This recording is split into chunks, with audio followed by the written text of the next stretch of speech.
In this video, we are going to discuss trigonometric ratios of some specific angles. So let's get started.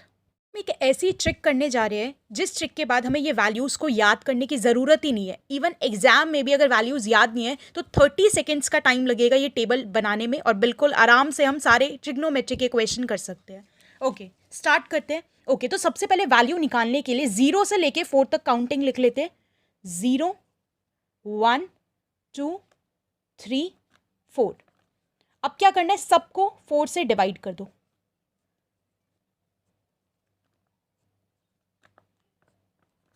अब सबका under root कर देना है.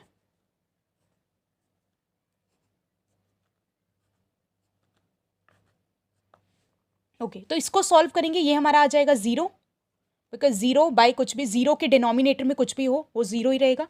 1/4, तो हमारा 4 किसका स्क्वायर होता है, 2 का. तो इसको हम इस तरह से लिख सकते हैं. अच्छा, अगर मैं पूरा इसको ओपन करके दिखाऊं तो इसको ऐसे हो जाएगा. ये 1 और ये 4 क्या है, 2 का स्क्वायर. तो इसको इस तरह से लिख सकते हैं 1/2 का स्क्वायर एंड अंडर रूट. इस स्क्वायर से ये अंडर रूट कट हो जाएगा तो हमारे पास बचेगा क्या, 1/2. तो यानी इसकी वैल्यू कितनी आ जाएगी, 1/2. इसको अगर हम कट करेंगे 2 1 2, 2 2 4, तो ये हमारे पास कितना बचा, 1/√2.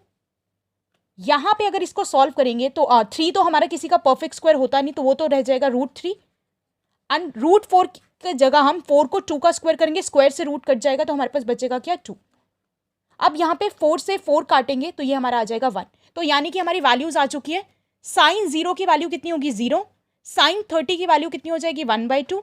साइन 45 की वैल्यू 1/√2. साइन 60 की वैल्यू √3/2 एंड साइन 90 की वैल्यू 1. और हमें वैल्यूज याद भी नहीं करनी पड़ेगी, जस्ट सेकेंड्स का काम है ये चार्ट बनाना. ओके, अब हम ये देखते हैं कि कॉस की वैल्यू कैसे निकलेगी. तो हमें क्या करना है, जो साइन की वैल्यू आई है ना उसका ऑर्डर रिवर्स कर देना है. मतलब अब क्या हो जाएगा, ये जो 1 है वो इधर आ जाएगा, √3/2 इधर आ जाएगा, 1/√2 इधर होगा, 1/2 इधर एंड 0 इधर हो जाएगा और वैल्यूज हमारी आ जाएगी. तो मैं ये बस ऑर्डर इसका इन्वर्स कर रही हूँ, तो ये हो जाएगा. अब 1 इधर आ गया, यानी कि कॉस 0 की वैल्यू 1 होगी. अगर साइन 90 की वैल्यू 1 है तो कॉस 0 की वैल्यू 1 हो जाएगी. इन्वर्स कर दिया ऑर्डर. इसी तरह से √3/2, यानी कि अगर साइन 60 की वैल्यू √3/2 है तो कॉस 30 की वैल्यू क्या हो जाएगी, √3/2. फिर उसके बाद 1/√2 की जगह 1/√2 आएगा, 1/2 इधर आ जाएगा हमारा. एंड ये जो 0 है, साइन 0 की वैल्यू 0 है. अब कॉस 90 की वैल्यू 0 हो जाएगी. तो बस साइन की सारी वैल्यूज को हमने इनवर्स ऑर्डर में लगा दिया तो हमारे पास कॉस की सारी वैल्यूज आ गई. Cos 0 1, cos 30 √3/2, cos 45 1/√2, cos 60 1/2 and cos 90 0. Okay, अब हम बात करते हैं टैन की. हम सबको पता है कि टैन को हम sine theta divided by cos theta लिख सकते हैं. तो यानी कि अगर मैं साइन की वैल्यू को और कॉस की वैल्यू को डिवाइड कर दूं तो टैन की वैल्यू आ जाएगी. अगर टैन 0 की वैल्यू चाहिए तो क्या करना पड़ेगा, साइन 0. तो साइन 0 कितना है, 0 डिवाइडेड बाय कॉस 0. कॉस 0 की वैल्यू कितनी है, 1. 0/1 किसके इक्वल होगा, हमारा 0 के इक्वल. तो यानी कि यहां पे मैं लिख देती हूँ 0, यानी कि टैन 0 की वैल्यू कितनी आ गई हमारे पास, 0. इसी तरह से अगर टैन 30 की वैल्यू चाहिए तो साइन 30 की वैल्यू कितनी है, 1/2 डिवाइडेड बाय. ओके, टैन 30 निकालने के लिए हमें क्या करना पड़ेगा, sine 30 divided by cos 30. Sine 30 की वैल्यू कितनी है, 1/2 एंड कॉस 30 की वैल्यू कितनी है, √3/2. तो divided by √3/2. Okay, divided by में कभी भी होता है तो इसको इस तरह से भी लिख सकते हैं हम, 1/2 मल्टीप्लाई, ये ऊपर आके इन्वर्स हो जाएगा. So this is 2/√3. तो 2 से 2 कट गया, बचा क्या हमारे पास, 1/√3. यानी कि कॉस 30 की वैल्यू हमारे पास कितनी आ जाएगी, 1/√3. ये वाली वैल्यू 1/√3. All right. इसी तरह से अगर हमें tan 45 की वैल्यू चाहिए तो क्या करेंगे, साइन 45 डिवाइडेड बाय कॉस 45. अब साइन 45 की वैल्यू कितनी है हमारे पास, 1/√2 डिवाइडेड बाय कॉस 45 की वैल्यू कितनी है, 1/√2. तो ये पूरा पूरा आपस में कट गया तो ये कितना बचा, 1. यानी कि tan 45 की वैल्यू हमारी कितनी आ जाएगी, 1 आ जाएगी. सिमिलरली अगर tan 60 की वैल्यू हमें चाहिए तो क्या करना पड़ेगा, साइन 60 की क्या वैल्यू है हमारे पास, √3/2 डिवाइडेड बाय कॉस 60 की वैल्यू कितनी है, 1/2. अब इसको सॉल्व करना है, इसको मैं बता देती हूँ किस तरह से सॉल्व करेंगे. जब हमारे पास 4 होता है इस तरह से फ्रैक्शन में, तो it will be √3/2 multiply by ये हो जाएगा 2/1, 2 से 2 कट जाएगा यानी √3, तो tan 60 की वैल्यू हमारे पास कितनी आ जाएगी, √3। सिमिलरली अगर हमें tan 90 की वैल्यू चाहिए तो क्या करना पड़ेगा, sin 90 डिवाइडेड बाय cos 90।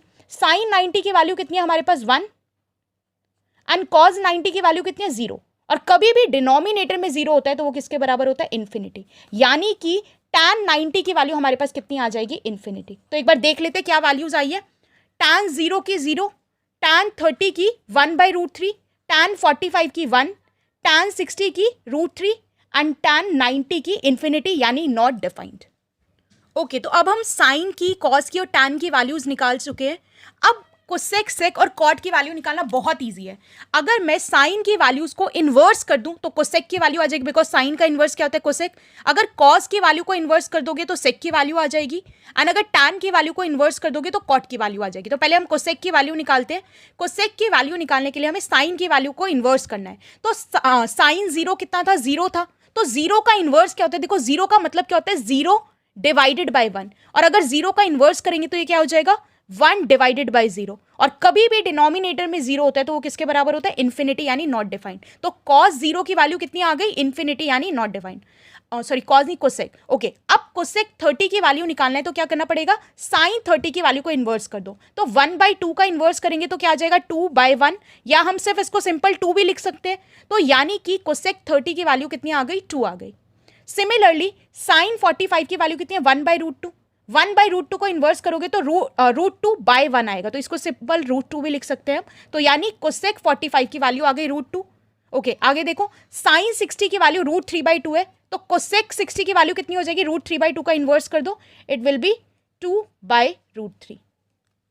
उसके बाद साइन 90 की वैल्यू 1 है, तो 1 का इन्वर्स करोगे 1 ही आएगा, तो कोसेक 90 की वैल्यू कितनी हो जाएगी, 1 हो जाएगी। तो इस तरह से हम साइन की सारी वैल्यूज को इन्वर्स करके कोसेक की वैल्यू निकाल सकते हैं। ओके, अब हम ये देखते हैं कि हम सेक की वैल्यू कैसे निकाल सकते हैं। हमें ये पता है कि सेक किसका इन्वर्स है, कॉस का इन्वर्स होता है। तो अगर मैं कॉस का इन्वर्स कर दूंगी तो क्या हो जाएगी, सेक की वैल्यू आ जाएगी। कॉस 0 की वैल्यू 1 है, और 1 का इन्वर्स करोगे तो 1 ही होगा, तो यानी कि सेक 0 की वैल्यू भी कितनी आ गई, 1 आ गई। cos 30 की वैल्यू √3/2 है, और √3/2 का इन्वर्स कर दो तो क्या आ जाएगा, 2/√3। तो यानी कि sec 30 की वैल्यू कितनी आ गई, 2/√3। ओके, cos 45 की वैल्यू कितनी है, 1/√2। तो 1/√2 का इन्वर्स कर दोगे तो कितना आ जाएगा, √2/1, या सिर्फ इसको √2 भी लिख सकते हैं। तो यानी कि sec 45 की वैल्यू कितनी आ गई, √2। ओके, आगे देखो, cos 60 की वैल्यू 1/2 होती है, और 1/2 का इन्वर्स करेंगे क्या हो जाएगा, 2/1। तो डिनोमिनेटर में 1 लिखने की जरूरत नहीं, तो यानी कि sec 60 की वैल्यू कितनी आ जाएगी, 2। एंड आगे देखो, cos 90 की वैल्यू कितनी है, 0। 0 का मतलब क्या होता है, 0/1। तो sec 90 निकालेंगे तो क्या हो जाएगा, ये 1/0, और डिनोमिनेटर में कभी भी 0 होता है, उसका मतलब क्या होता है, इन्फिनिटी यानी नॉट डिफाइंड। ओके, इसी तरह से अगर हम tan की वैल्यू को इन्वर्स कर देंगे तो cot की वैल्यू आ जाएगी।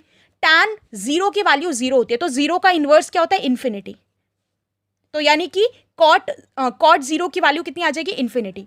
tan 30 की वैल्यू कितनी है हमारे पास, 1/√3। तो यानी कि cot 30 की वैल्यू कितनी आ जाएगी, √3/1। तो 1 डिनोमिनेटर में लिखने की जरूरत नहीं होती।